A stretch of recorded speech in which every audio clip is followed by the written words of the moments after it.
যখন আল্লাহর কাছে দোয়া করবেন তখন আল্লাহর কাছে ৬টি জিনিস চাইতে ভুল করবেন না। এই ৬টি জিনিস আল্লাহর কাছ থেকে চেয়ে নেবেন। এটা রাসূল সাল্লাল্লাহু আলাইহি ওয়াসাল্লাম আমাদেরকে শিখিয়েছেন। আমরা অনেকেই হাত তুলে আল্লাহর কাছে কি চাইতে হয় এটাই জানি না। রাসূল সাল্লাল্লাহু আলাইহি ওয়াসাল্লাম বলেন, যখন তুমি আল্লাহর কাছে চাইবে তখন তুমি সর্বপ্রথম চাইবে তোমার শারীরিক সুস্থতা। কারণ কোনো মানুষ যদি অসুস্থ হয় সে ইবাদতে স্বাদ পাবে না। দুনিয়াতে কোটি কোটি টাকার মালিক, কিন্তু সে যদি অসুস্থ হয় তার জীবনে কোনো সুখ শান্তি তাকে স্পর্শ করতে পারবে না। তার মতো দুঃখী মানুষ দুনিয়াতে আর কেউ নাই।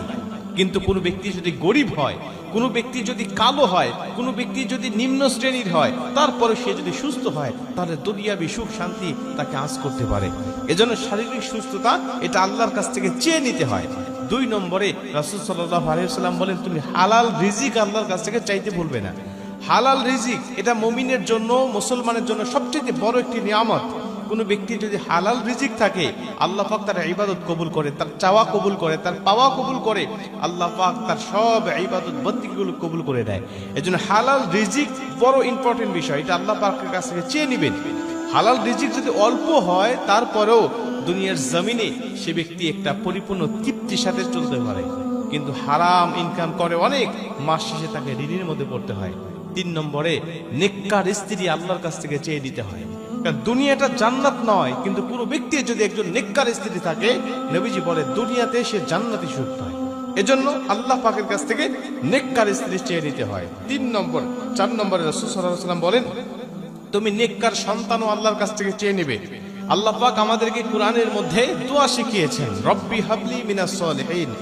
আল্লাহ পাক বলেন, তুমি যখন আমি আল্লাহ পাকের কাছে নেককার সন্তান চাইবে, রব্বি হাবলি মিনাস সলিহিন বলি, আমি আল্লাহ পাক তোমাকে নেককার সন্তান দান করব। এজন্য আমরা নেককার সন্তান আল্লাহ পাকের কাছ থেকে চেয়ে নেব।